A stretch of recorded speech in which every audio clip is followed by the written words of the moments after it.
प्यारे बच्चों, आप लोगों का चाणक्य स्टडी पॉइंट अर्थात चाणक्य परिवार में स्वागत है। आप सभी ने बहुत ही इंटरेस्ट से हमारे चैनल को देख रहा है और आप अपने चैनल को देख पा रहे हैं, चाणक्य स्टडी पॉइंट चाणक्य परिवार।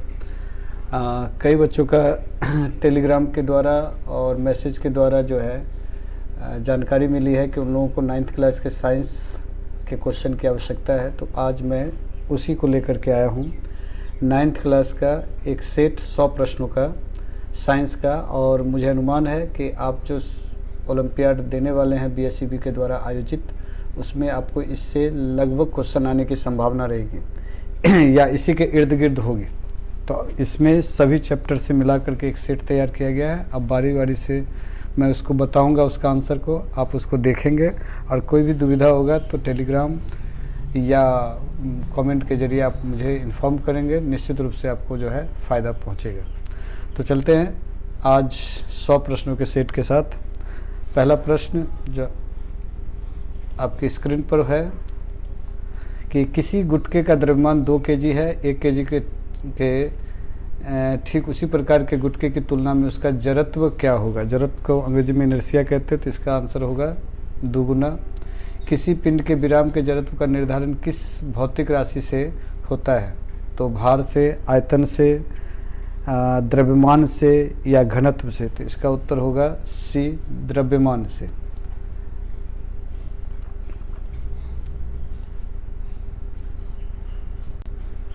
प्रश्न संख्या 3, जब किसी पत्थर को ऊर्ध्वाधर रूप से ऊपर फेंका जाता है तो उसकी गति के उच्चतम बिंदु पर उसका त्वरण क्या होगा। तो उसका त्वरण हो जाएगा, उसमें ऑप्शन है 0, 9.8 मीटर पर सेकेंड स्क्वायर, नियत पता नहीं। तो निश्चित रूप से पृथ्वी पर जब हम बात करते हैं तो पृथ्वी पर जो है गुरुत्वीय त्वरण होता है 9.8 मीटर पर सेकेंड स्क्वायर। इसका मतलब हो गया कि इसका उत्तर होगा बी। यदि कोई पत्थर ऊर्ध्वाधर दिशा में ऊपर फेंका जाए तो गति उच्चतम बिंदु पर उसका वेग क्या होगा। अगर इस बात को करते हैं तो इसका ऑप्शन है 9.8 मीटर पर सेकेंड स्क्वायर, सेकेंड पता नहीं, नियत 0। तो इसका आंसर हो जाएगा 0।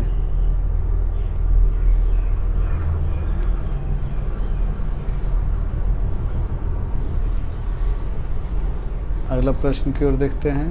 प्रश्न संख्या 5, यदि किसी पिंड पर बल का आरोपण केवल तभी हो सकता है जब हम पिंड के संपर्क में हों, यह कथन सत्य है, असत्य है, अस्पष्ट है, क्या होगा।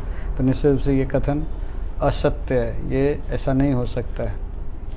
बल का अनुभव हमें कैसे होता है, देख करके, महसूस करके, पिंड में होते परिवर्तन से या परिकलन से। निश्चित रूप से जब कोई परिवर्तन होता है तो हमें महसूस होता है कि बल है अथवा नहीं है।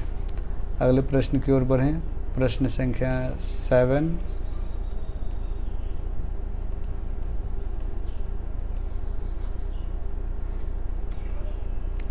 सातवां प्रश्न है कि यदि पृथ्वी द्वारा किसी संचार उपग्रह पर 1000 न्यूटन का बल आरोपित हो तो उस उपग्रह द्वारा कितना बड़ा प्रतिक्रिया बल पृथ्वी पर लगाया जाता होगा। तो ऑप्शन है आपका 0, 500 न्यूटन, 750 न्यूटन या 1000 न्यूटन। तो निश्चित रूप से वही बल लगेगा 1000 न्यूटन।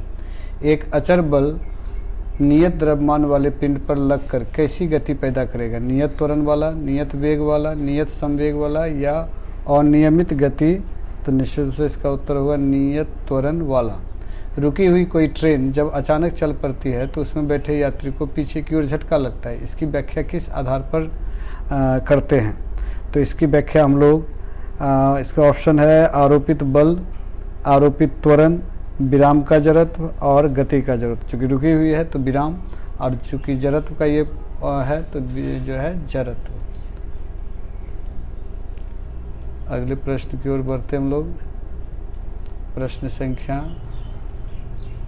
10, चलती ट्रेन जब अचानक रुक जाती है तो यात्री आगे की ओर झटका लगता है, इस तथ्य की व्याख्या किस आधार पर कर सकते हैं। अवमंदन बल के, अवमंदन त्वरण के, विराम का जड़त्व या गति का जड़त्व। ऑब्वियसली हम लोग पिछला सवाल को देखे थे, विराम का जड़त्व चूँकि रुकी हुई थी, तो चूँकि इसमें गति है तो इसका हो जाएगा गति का जड़त्व। किसी तल पर विरामावस्था में स्थित पिंड को चलाने के लिए क्या चाहिए? संतुलित बल, असंतुलित बल, मात्र एक आरोपित बल या गुरुत्व बल? तो 11 का उत्तर होगा बी, असंतुलित बल। किसी सतह पर गतिमान हो चुके पिंड को चलाते रहने के लिए कैसा बल चाहिए? संतुलित, असंतुलित, कोई बल नहीं चाहिए या गुरुत्व बल चाहिए? तो इसका उत्तर हो जाएगा संतुलित बल की आवश्यकता है। किसी पिंड पर बल केवल संस्पर्श से ही लग सकता है, यह कथन क्या सही है, गलत है, क्या है? तो इस निश्चित रूप से इसका उत्तर जहाँ तक लिखा हुआ अर्थहीन यानी कोई बेकार बात है, असत्य, सत्य, अनावश्यक, तो ऑब्वियसली इसका उत्तर होगा असत्य, मतलब ये बातें जो है वो सही नहीं है। बात कर रहे हैं प्रश्न संख्या 14 का। ऊंची कूद में दूसरी ओर गद्दा लगा देने से चोट कम लगती है क्योंकि पैर पर बल नहीं लगता, गद्दा मुलायम होता है, पैर के रुकने का समय बढ़ जाता है, यह स्वाभाविक है। तो ऑब्वियसली प्रश्न संख्या 14 का उत्तर होगा सी, पैर के रुकने का समय बढ़ जाता है, इसी कारण से चोट कम लगती है। मुक्केबाज में जब प्रतिद्वंदी प्रहार करे तो दूसरे खिलाड़ी को चोट न्यूनतम बनाने के लिए अपने चेहरे को क्या करना चाहिए? पीछे खींचना चाहिए, दाईं ओर ले जाना चाहिए, बाईं ओर ले जाना चाहिए या फिर आगे बढ़ाना चाहिए? तो ये पहला उत्तर, पहला जो 14 नंबर था उसी का एक है, यानी पीछे की ओर खींचना चाहिए। पीछे की ओर खींचने से चोट कम लगेगी। जड़त्व का गुण क्या है? प्रत्येक वस्तु में होता है, किसी वस्तु में होता है, किसी भी वस्तु में नहीं होता है, केवल गतिशील वस्तु में होता है। तो 16 का उत्तर होगा कि ये प्रत्येक वस्तु में जड़त्व का होता है, वो रुकी हुई हो या फिर चल फिर रही हो, जो भी हो, सब में यह बल काम करेगा। प्रश्न संख्या 17 की बात करें, न्यूटन किसका मात्रक है? ऑब्वियसली न्यूटन किसका मात्रक है? तो न्यूटन बल का ऐसा ही मात्रक है। तो उत्तर होगा ये। किसी गतिशील पिंड का वेग आधा करने से उसका संवेग क्या होता है? आधा होता है, दुगुना होता है, चौगुना होता है या फिर चौथाई होती है? ऑब्वियसली क्या होगा? वेग आधा से उसका संवेग भी आधा हो जाएगा। प्रश्न बात करें, किसी m द्रव्यमान के किसी वस्तु का वेग भी है तो संवेग क्या होगा? तो संवेग पहला ऑप्शन है mv², फिर mv² का होल स्क्वायर, फिर 1/2 mv² mv, निश्चित रूप से द्रव्यमान गुने वेग यानी mvd। किसी गतिशील पिंड का संवेग व्यक्त किया जाता है तो इसका उत्तर होगा द्रव्यमान गुने वेग यानी mv, जो अभी हम लोग देखें। प्रश्न संख्या 21, इसके लिए ग्राफ दिया हुआ है, इसको कहा जाता है समय वेग ग्राफ। यहाँ है बाएं साइड में जो दिया हुआ है ये वेग है मीटर पर सेकंड में, और ये जो क्षैतिज रेखा है उसमें समय है 1 2 3 4 5 सेकेंड, और इधर 5 10 15 20 25 मीटर प्रति सेकेंड। तो प्रश्न है कि उपयुक्त वेग समय ग्राफ से वस्तु का त्वरण क्या दर्शाता है? तो इसको अगर हम लोग सॉल्व करेंगे तो इसका उत्तर आ जाएगा बी, यानी 3 मीटर पर सेकेंड स्क्वायर। फिर अगला प्रश्न की ओर बढ़ते हैं। तो प्रश्न है 22 नंबर कि दिए गए वेग समय ग्राफ के अनुसार वस्तु द्वारा पहले 4 सेकंड में तय की गई दूरी क्या होगी? तो इसका अगर हम लोग सॉल्व करेंगे तो इसका उत्तर आ जाएगा 120 मीटर, यानी आंसर हो जाएगा ए। बात करते हैं अगले प्रश्न का, प्रश्न संख्या 23 में एक समान वृत्तीय गति में क्या होगा? ऑप्शन है चाल और वेग दोनों अचर होंगे, चाल और वेग दोनों चर होंगे, चाल चर और वेग अचर, चाल अचर वेग चर होंगे। तो इसका उत्तर होगा डी, चाल अचर और वेग चर होगा।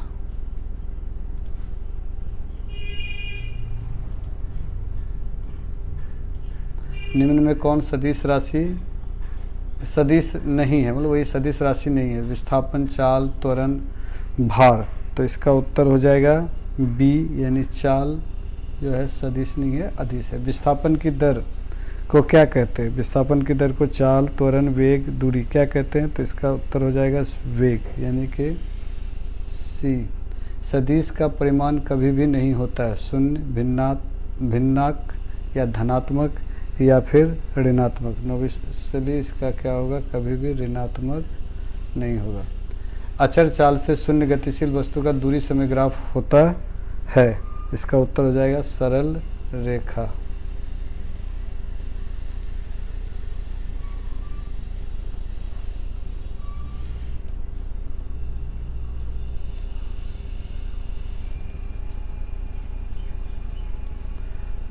अट्ठाईस नंबर प्रश्न है, वृत्तीय गति में क्या होता है? गति की दिशा निश्चित रहती है, गति की दिशा लगातार बदलती है, त्वरण शून्य होता है, या इनमें से कोई नहीं? तो इसका उत्तर हो जाएगा गति की दिशा लगातार बदलती रहती है, यानी इसका उत्तर हो जाएगा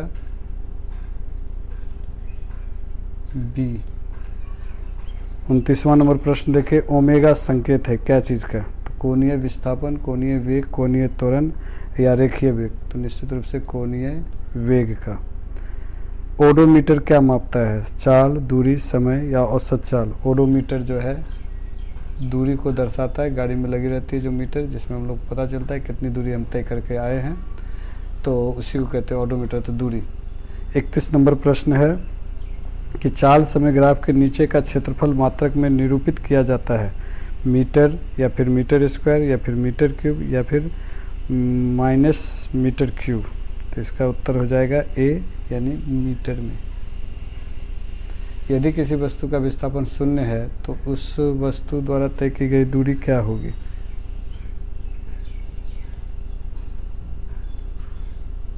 तो इस वस्तु द्वारा तय की गई दूरी, जैसे ऑप्शन है शून्य, शून्य नहीं होगा, ऋणात्मक होगा, या शून्य अथवा शून्य नहीं भी हो सकता, यानी डी हो जाएगा इसका उत्तर।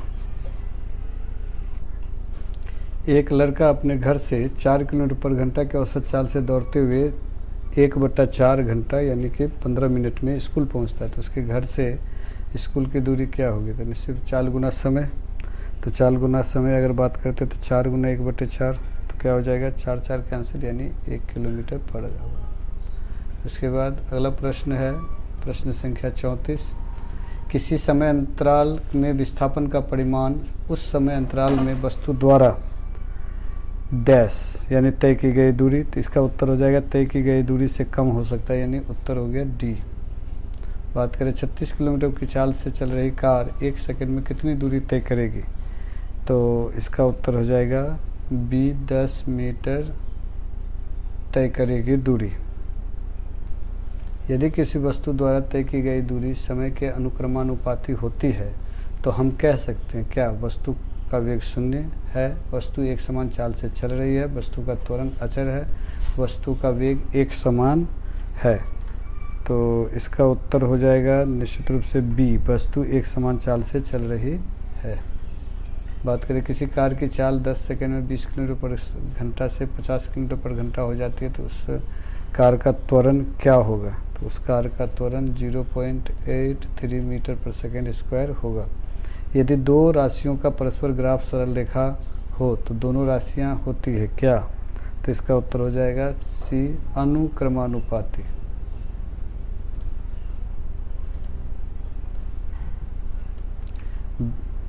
उनचालीस नंबर सवाल देखें कि 18 किलोमीटर पर आवर के स्पीड से का वेग डैश मीटर पर सेकेंड के तुल्य होगा क्या?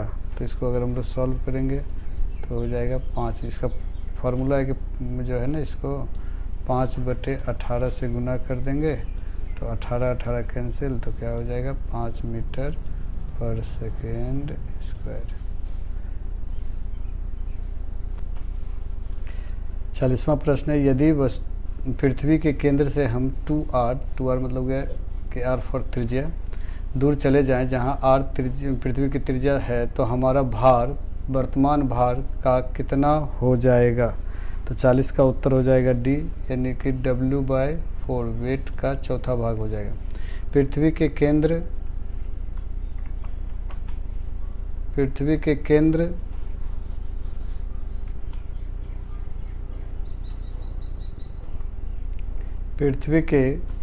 केंद्र पर गुरुत्वजन्य त्वरण का मान क्या होगा? तो 41 का उत्तर क्या हो जाएगा? केंद्र पर 0 हो जाएगा, 0। सार्वत्रिक गुरुत्वाकर्षण नियतांक जी का मान पृथ्वी पर 6.67 × 10⁻11 SI मात्रक चंद्रमा पर इसका मान क्या होगा? तो 42 का उत्तर हो जाएगा ए 6.67 इंटू 10⁻⁻11, यानी चंद्रमा पर हो या पृथ्वी पर, उसका जो गुरुत्वाकर्षण नियतांक है उसका वैल्यू सेम हो जाएगा। अगला प्रश्न 43 की बात करें, किसी आनत तल पर पिंड नीचे खिसकता है, इसे नीचे खींचने के लिए जिम्मेदार बल कौन है? तो इसका उत्तर हो जाएगा बी, पृथ्वी का आकर्षण बल। चंद्रमा पर जी का मान पृथ्वी के तुलना में 1/6 है। यदि कोई खिलाड़ी पृथ्वी पर 1 मीटर ऊंचा कूद सकता है तो चंद्रमा पर वह कितना कूदेगा? तो निश्चित रूप से 6 टाइम आगे, तो अगर वो 1/6 है तो उससे 6 गुना कूदेगा, क्योंकि उस पर गुरुत्व त्वरण काम कम करेगा। 45 का बात करें तो किसी ऊंचाई से हल्के कागज एवं भारी पिंड को गिराने से पिंड पृथ्वी तल पर पहले पहुंच जाता है, पर कागज थोड़ी देर बाद। यही प्रयोग यदि चांद पर किया जाए तो क्या होगा? ऑब्वियसली इसका उत्तर होगा दोनों साथ साथ पहुंचेंगे। सामान्य प्रश्न संख्या 46 की बात करें,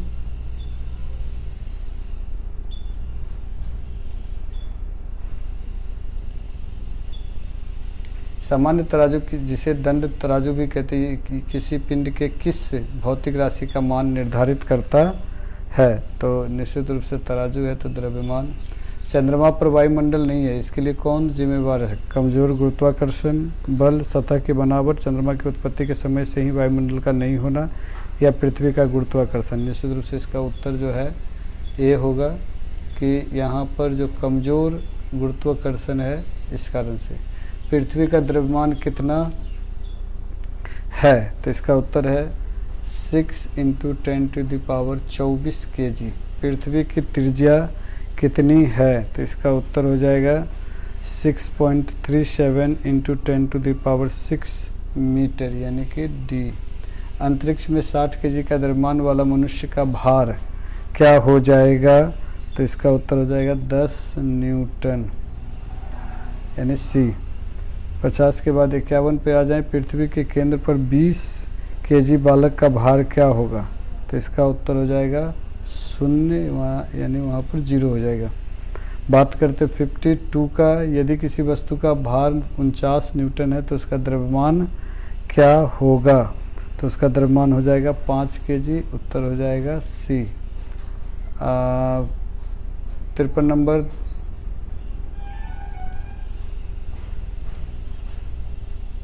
53 नंबर प्रश्न को देखते हैं।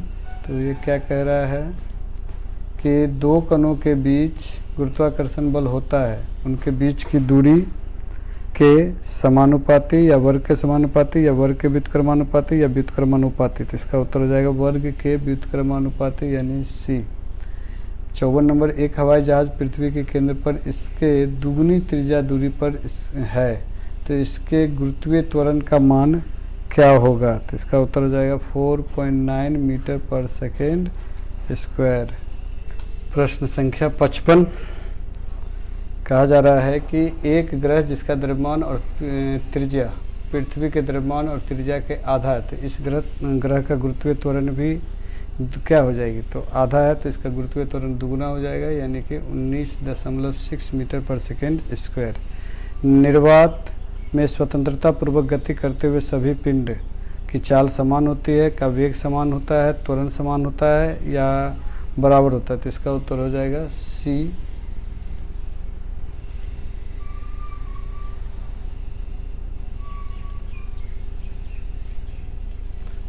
सार्वत्रिक स्थिरांक जी क्या है? वस्तु के द्रव्यमान पर निर्भर करता है, इसका उत्तर हो जाएगा डी, का मान किन्हीं दो वस्तुओं के लिए नियत रहता है। 58 की बात करें, 58 में है, एक मीनार की चोटी से एक पत्थर को गिराया गया तो 40 मीटर नीचे गिरने पर उसकी चाल क्या होगी? तो उसकी चाल हो जाएगी 40 मीटर नीचे गिरा, तो इसको अगर हम लोग सॉल्व करेंगे तो इसकी चाल हो जाएगी 28 मीटर पर सेकेंड। तो इसका उत्तर हो जाएगा सी नहीं डी। उसके बाद अगला प्रश्न की ओर बढ़े। पृथ्वी की सतह पर गुरुत्वीय त्वरण और चंद्रमा की सतह पर गुरुत्वीय त्वरण का अनुपात होता है √6:1 1/6 1/6। तो 59 का हो जाएगा निश्चित रूप से 6 चूँकि पृथ्वी पहले तो 6:1। न्यूटन के गुरुत्वीय त्वरण के नियम की जांच प्रयोगशाला में हो सकती है, सत्य है केवल, लेकिन इसकी जांच नहीं हो सकती, केवल पृथ्वी के लिए ही सही है। पृथ्वी के लिए सही है, केवल ब्रह्मांडों में सही है। तो इसका उत्तर हो जाएगा ए, यानी कि प्रयोगशाला में जांच हो सकती है। प्रश्न संख्या 61 की बात करें। 98 न्यूटन के भार के पिंड का द्रव्यमान क्या होगा? 4.9 kg, 9.8 kg या 48 kg।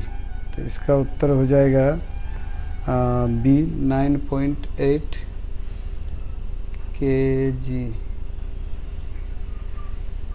पृथ्वी के केंद्र पर प्रत्येक पिंड के लिए स्प्रिंग का तुला पठन होगा 0, अनंत, ऋणात्मक, इनमें से कोई नहीं। तो इसका उत्तर हो जाएगा ए, यानी कि 0। 63 नंबर प्रश्न। एक वृत्तीय पथ पर गतिमान कण पर अभिकेंद्र बल द्वारा किया गया कार्य होता है क्या? तो इसका उत्तर हो जाएगा 63 का डी, 0। 1 किलोवाट घंटा मात्रक है किसका? ऊर्जा का, बल का, शक्ति का या फिर भार का? तो ये है ऊर्जा का। सर पर बोझ लेकर चलता कुली किस बल के विरुद्ध कार्य करता है? गुरुत्व बल का, घर्षण बल का, कार्य शून्य होता है, इनमें से कोई नहीं। तो कौन सा बल का? घर्षण बल का। h ऊंचाई से गिरने पर पिंड को प्राप्त गतिज ऊर्जा का मान क्या होता है? तो इसका उत्तर हो जाएगा, गतिज ऊर्जा है तो mgh।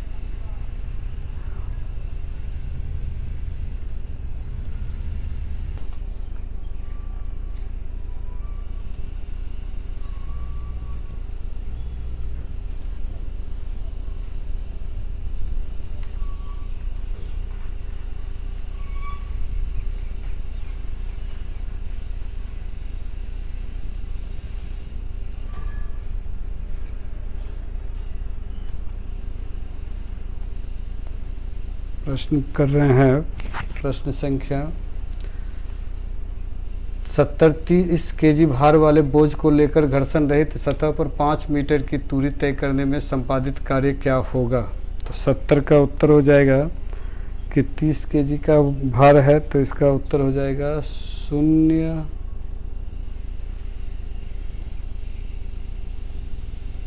तने हुए स्प्रिंग कैसी ऊर्जा सन्निहित है? स्थितिज ऊर्जा, गतिज ऊर्जा या गुरुत्व ऊर्जा?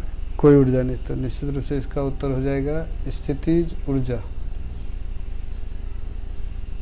यानी ऑप्शन हो जाएगा पहला ए। भी वेग से चलती कार पर ब्रेक लगाने से कार 5 मीटर की दूरी तय करने के बाद रुकती है। यदि उसका वेग 2 भी हो जाए तो ब्रेक लगाने पर कितनी देर बाद रुकेगी? तो इसका उत्तर हो जाएगा 20 मीटर,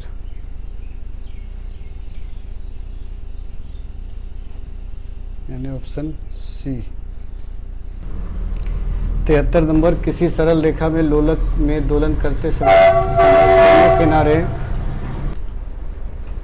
दोनों किनारों पर कौन सी ऊर्जा होती है?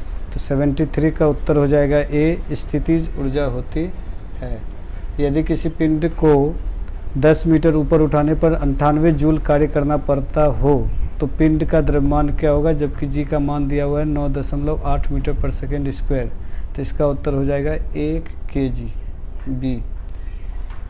नेक्स्ट, यदि गुलेल के तने रबड़ में 50 जूल की ऊर्जा निहित हो तो वह उस पत्थर को कितनी गतिज ऊर्जा कर सकता है जो उससे छोड़ी जाए? तो इसका उत्तर हो जाएगा 50 जूल।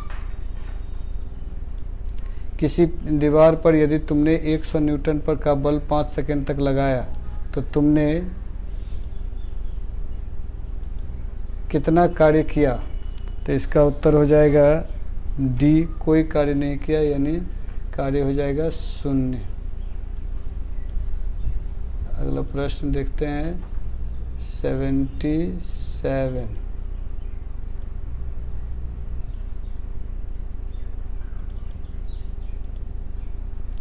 ताप विद्युत जनित्र में वाष्प का उपयोग कर टरबाइन चलाया जाता है जिससे विद्युत पैदा होती है। यह ऊर्जा के किस रूप में से विद्युत का रूपांतरण करता है? तो इसका हो जाएगा गतिज ऊर्जा। सी, यदि पिंड को ऊपर फेंका जाए तो उसका वेग घटता जाता है। गतिज ऊर्जा में यह कमी पिंड में किस रूप में संचित होती है? तो इसका हो जाएगा संचित, जैसे ही बोला तो स्थितिज ऊर्जा। कार्य की केवल दिशा रहती है, केवल परिमाण रहता है, ना तो दिशा होती है ना परिमाण, यानी हो जाएगा इसका उत्तर सी। जूल किसका एसआई मात्रक है? तो जूल कार्य और ऊर्जा दोनों का एसआई मात्रक है, इसलिए इसका उत्तर हो जाएगा ए। ऊर्जा का व्यावसायिक मात्रक क्या है? तो ऊर्जा का व्यावसायिक मात्रक किलोवाट घंटा है, KWH घंटा है। बात करते हैं अंतिम दो, जल का हो गया। ऊर्जा का व्यावसायिक कार्य जो बल एवं विस्थापन का गुणनफल होता है 82 का, तो वह गुणनफल क्या है? तो बी होगा इसका उत्तर, अदिश राशि है। चूँकि बल विस्थापन दोनों अदिश है इसीलिए अदिश राशि हो जाएगा। वाट निम्नलिखित में किसका मात्रक है? कार्य का, ऊर्जा का या फिर शक्ति का? तो इसका उत्तर हो जाएगा 83 का सी, यानी शक्ति का। अब अगले प्रश्न की 84, ध्वनि तरंग क्या है? तो ध्वनि तरंग एक अनुदैर्घ्य तरंग है, इसका उत्तर हो जाएगा ए। ध्वनि तरंग उत्पन्न करती है क्या? तो संपीड़न और विड़लन।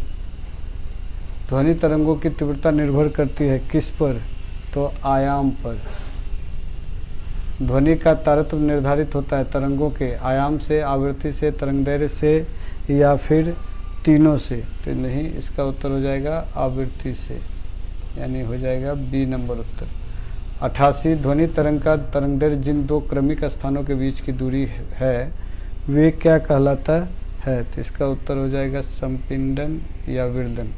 श्रव्य ध्वनि का परास क्या होता है? 20 हर्ट्ज से 20,000 हर्ट्ज के बीच, यानी इसका उत्तर हो जाएगा सी। ध्वनि तरंगों की चाल सबसे ज़्यादा किसमें होती है? तो इसका उत्तर हो जाएगा ठोस में। माध्यम के गुण जिस पर ध्वनि का वेग निर्भर करता है वह क्या कहलाता है? तो इसका उत्तर हो जाएगा सी, घनत्व तथा प्रत्यास्था। हवा का ताप बढ़ने से ध्वनि का वेग क्या होता है? बढ़ता है, घटता है, अपरिवर्तित या इनमें से कोई नहीं? तो हो जाएगा इसका उत्तर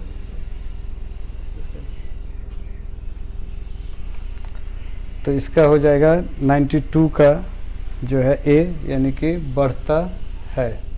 अब बात करते हैं 93, शुष्क तथा आर्द्र वायु के बीच ध्वनि का वेग किसमें सबसे ज़्यादा होता है? शुष्क में, आर्द्र में, दोनों में या इनमें से कोई नहीं? तो इसका हो जाएगा आर्द्र में। गैसीय माध्यम में ध्वनि का वेग किस गैस में महत्तम रहता है? ऑक्सीजन, नाइट्रोजन, हीलियम या फिर हाइड्रोजन? तो इसका उत्तर हो जाएगा बी, यानी नाइट्रोजन में सबसे ज़्यादा। ध्वनि की तीव्रता का मात्रक क्या होता है? तो इसका हो जाएगा बी, वाट मीटर स्क्वायर। उसके बाद ध्वनि की प्रबलता का मात्रक क्या होगा? ध्वनि की प्रबलता का मात्रक हो जाएगा सी, डेसिबल।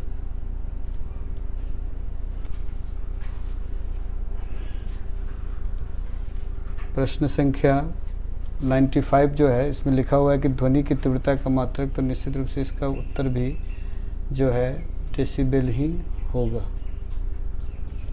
और सी इसका भी हो गया। ध्वनि का तीखापन किस गुण पर निर्भर करती है? आयाम पर, आवृत्ति पर, तरंगदैर्घ्य पर या फिर तीनों पर? तो इसका हो जाएगा आवृत्ति। सामान्य वार्तालाप की ध्वनि की प्रबलता कितनी होती है? 20 डेसिबल, 40, 60 या 80? तो इसका हो जाएगा 60। अब आखिरी दो सवाल आपके बीच है। ध्वनि बूम सामान्यतः कौन पैदा करता है? तो इसका उत्तर हो जाएगा लड़ाकू जेट विमान, डॉक्टरी स्टेथोस्कोप में किस सिद्धांत पर काम करता है? सामान्य ध्वनि के सामान्य परिवर्तन, ध्वनि के अवशोषण, ध्वनि के अपवर्तन या ध्वनि की बहुलित परिवर्तन पर। तो इसका हो जाएगा डी, ध्वनि की बहुलित परावर्तन पर। तो इस प्रकार आप लोगों ने देखा कि आज आप लोगों को 9th क्लास के फिजिक्स से, विज्ञान में जो फिजिक्स है उससे आपको कुल 100 प्रश्न का एक सेट मिला और मेरा पूरा विश्वास है कि आप इससे ज़रूर लाभान्वित होंगे। अगर आप इसको जो है स्टडी करके जाते हैं तो इसी के आसपास या यूँ कहें कि इसी में से प्रश्न रहेगा, आप उसको ज़रूर सॉल्व करके जाएं। नेक्स्ट वीडियो में मैं आपको कुछ और विषय लेकर के आता हूँ। आज के लिए इतना ही। बहुत बहुत धन्यवाद।